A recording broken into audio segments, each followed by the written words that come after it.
The lion to me symbolizes courage, valor, loyalty, and the symbolism that I've introduced into all of my work. You see the leaves on the, in the weft of the fabric on a sofa. You see it in the fabric of a dress. You see it, forming a garland on my jewelry. It just keeps coming up, and sometimes, oh, there it is again. I didn't even know it was there, because they represent such wonderful things that I think we should aspire to, and that we're living in such a fast-paced society. It's like, just give it a quick remedy. Let's move on. Just pass over it. And I think people are really hungry to have things of substance and a value system that does inspire them to be the best they can be. I mean, this is what we've admired for eons, as human beings. So the lion is courage, valor, loyalty, all these wonderful attributes, fearlessness. I think I consider myself to be a brand. I personify my brand and I manifest my brand. And the brand is more than about things, it's about also a way of living. So I think I came up with a line that it's investment living. It's about buying things that are really wonderfully crafted by artisans, made by hand, by people who have, really spent their lives trying to be the best they can be. And then they can articulate what I see in my imagination.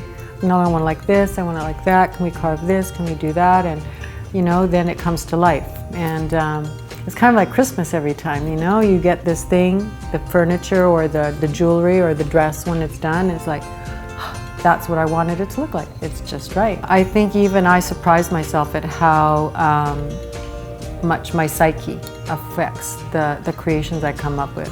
I studied symbolism because I love going to museums, I love art, and I knew that there was so much I was missing every time I walked through, that there were all these stories when I saw a basket of fruit, if it was a peach tree, if it was a skull on the table, a half-burnt candle or a full candle.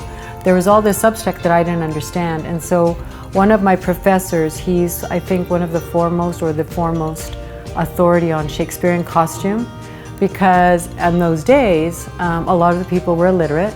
So they told the stories through objects. So the sash of a certain color or the half-burned candle, everybody in the audience understood what this meant.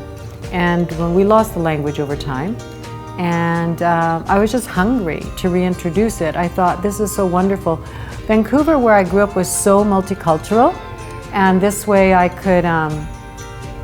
could share stories with other people that didn't need translation. There are maybe, I think my jewelers told me that 1% of the jewelers, and they're tops, 1% of the jewelers can make my designs. Same with the furniture. We're talking about very small little ateliers, that these guys have spent a lifetime learning how to do what they do. Sometimes they're younger and they're just gifted, but for the most part, they've been doing it for 20, 30 years. And in our culture, that's disposable, because there's a machine that can do it quicker, faster. There's a computer that can, draw it. You don't need to learn to draw anymore. There's a machine that will make a wax for the ring, so a human hand doesn't have to carve it. And I resist that, because we're losing part of our soul, by not honoring what we do for ourselves by ourselves.